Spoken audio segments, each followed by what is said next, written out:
ریزی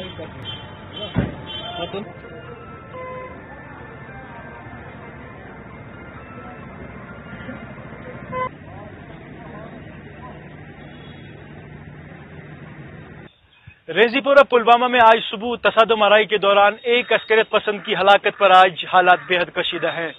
پورے ضلع میں مکمل ہڑتال ہے، تمام تر کاروباری ادارے بند ہیں، جبکہ سڑکوں پر سے آمد و رفت بھی معطل ہے۔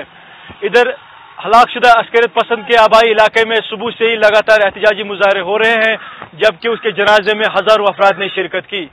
ادھر انتظامیہ نے ایک بار پھر انٹرنیٹ خدمات کو معطل کر دیا ہے۔ ذرائع کے مطابق اس تصادم آرائی کے دوران 2 عسکریت پسند فرار ہونے میں کامیاب ہوئے تھے، تاہم پولیس کی جانب سے اس ضمن میں فی الحال کوئی بھی رد عمل سامنے نہیں آیا ہے۔ شوکت ڈار، ETV بھارت، پلوامہ۔